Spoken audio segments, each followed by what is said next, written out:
What's up, everybody? My name is Sam. I'm a certified medical massage practitioner, and I was born legally blind.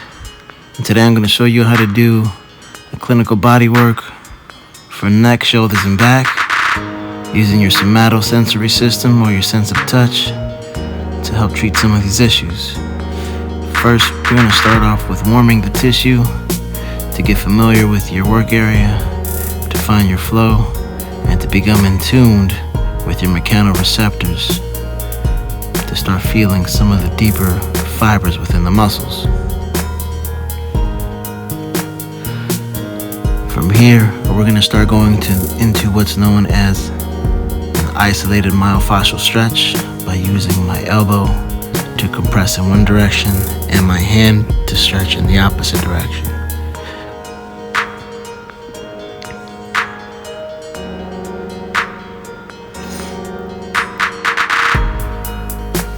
We're going to be working towards treating the mid to low back.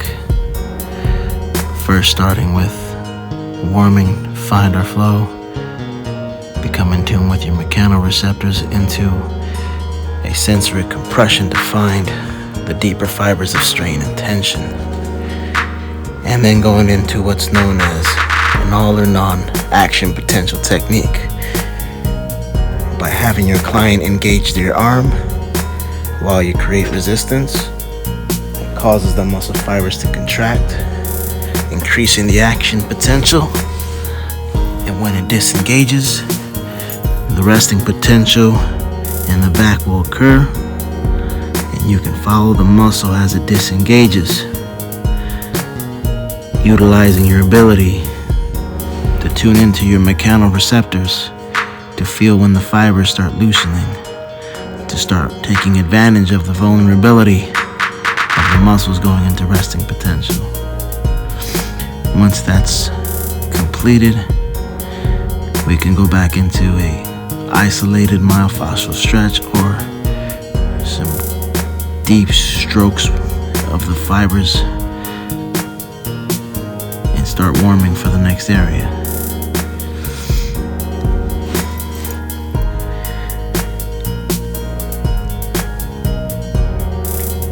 We're going to be working towards the rotator cuff, starting with an sensory compression to find your area, then going into an all or none action potential. By having your client press their hand against your hand will engage the lower portion of their rotator cuff. The infraspinatus muscle will contract, action potential occurs, and when it comes back down, start manipulating the muscles and finding those fibers that are loosening, or following the fibers that are loosening as it goes into resting potential. Repeating this process 3 to 4 times will help you address the deeper fibers within the muscles. There will be times where some areas are more stubborn than others, so at times you will have to go back to using more superficial, isolated myofascial stretches to manipulate those upper fibers within the muscle before you can use a more in-depth all or none action potential technique.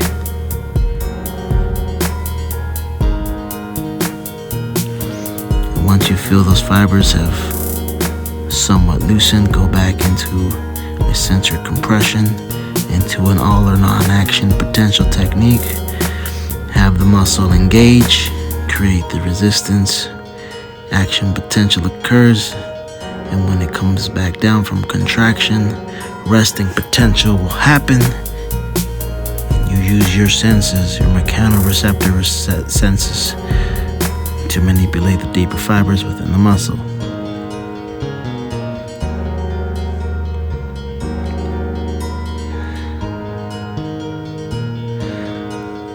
Once that's done, you can start doing a deep myofascial stretch in the deeper fibers of the muscles that you have just addressed. Take your time, move slow, close your eyes, and feel the fibers open up within your hands.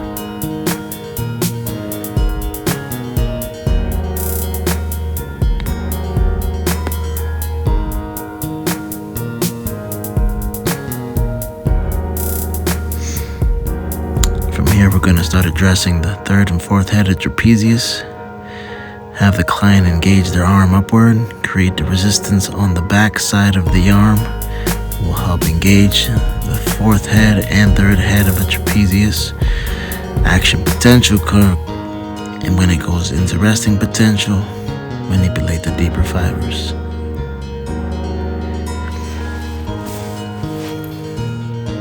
Now working towards going into the second head of the trapezius.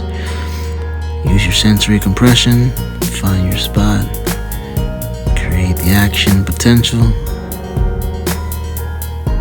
and then manipulate the deeper fibers as it goes into resting potential.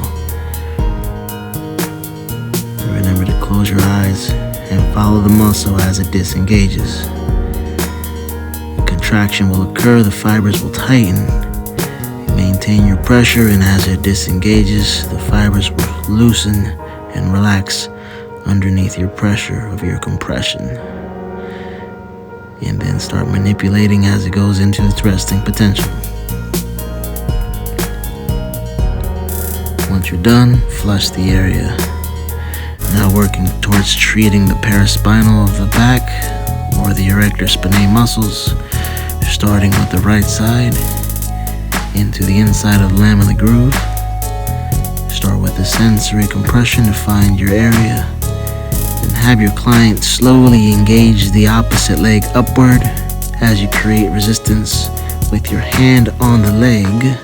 And as the muscle disengages, the resting potential in the back will occur, and manipulate those deeper fibers. Repeat this 3 to 4 times. Create the action potential, follow it on its way down to a resting potential, and start manipulating the deeper fibers using a compression strokes, deep strokes, or isolated myofascial stretches. Now treating the left side, following the same process. Start with the sensory compression, finding your areas of tension and strain. Patience, increase pressure. Have the client engage the opposite leg, create the resistance with your opposite arm, and follow it as it goes into resting potential. And then finish with deeper myofascial or isolated myofascial stretches. Now going into the neck, starting with warming and with isolated myofascial stretches. And from here, what we'll do, we'll use our sensory compression to find your spot, move slowly compress into the area of tension. Then have your client slightly raise their head 1/2 inch, using your palm to create the resistance. As the muscle disengages and goes into resting potential, muscle fibers will loosen, and you can manipulate and follow the fibers as the resting potential occurs. Repeat this process 3 to 4 times.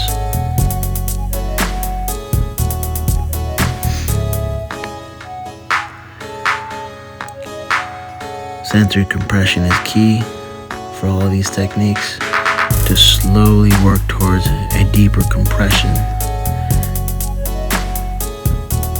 maintaining firm pressure is key. From here, going into isolated myofascial stretches, compressing the muscle in one direction, and using your opposite hand to stretch it in the opposite direction.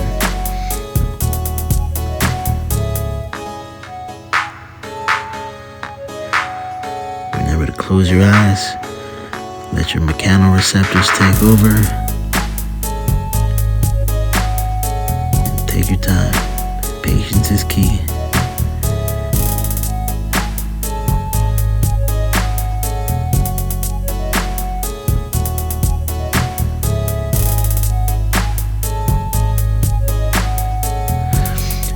Once we've addressed all of these areas, we will now be able to address inside the scapula or the shoulder blade with some deep compression, some deep strokes to start opening up the fibers inside of the scapula.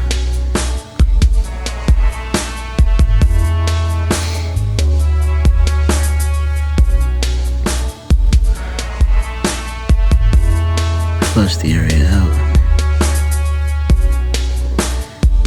and do the same procedure on the opposite side. Compression or sensory compression is key with this technique as well. Slowly working towards a firm compression, waiting 5 seconds until you go into a deeper compression. Now going into the front of the neck, start with warming first. From here,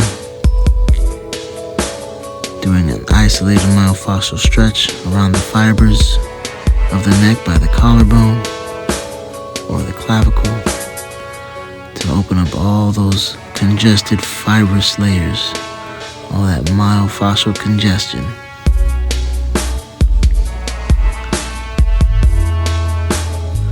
And have your client go into an isolated myofascial stretch. In this case would be an active isolated myofascial stretch. Maintaining firm pressure as the client stretches out those fibers.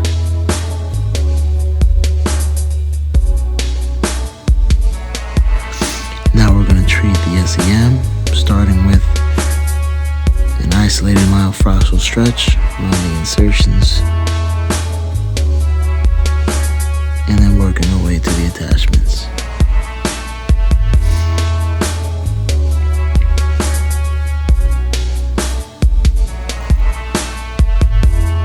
From here, we'll go into an all-in-one action potential with the SEM by having your client slowly engage their neck upward 1/2 inch while maintaining your compression, and then start manipulating when the muscle goes into a resting potential.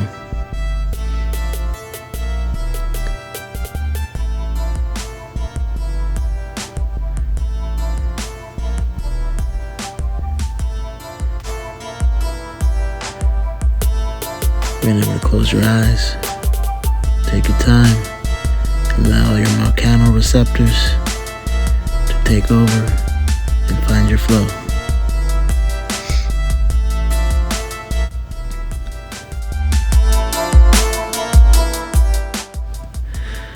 Now we're going to treat the outside of the neck, starting with an isolated myofascial stretch, using one hand to compress into the neck and the opposite hand to stretch the shoulder to open up those superficial layers on the outside of the neck.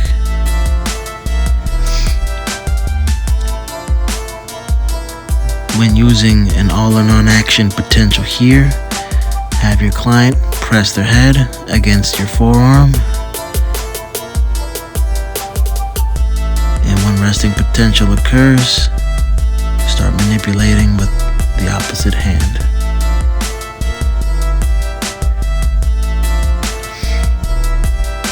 Repeat this 3 to 4 times on both sides. And then finish with isolated myofascial stretching and flushing.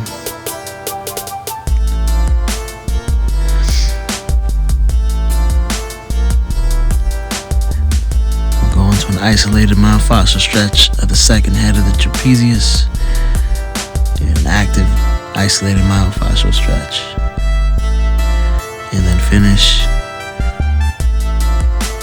with flushing. Repeat on both sides. I want to thank y'all for watching.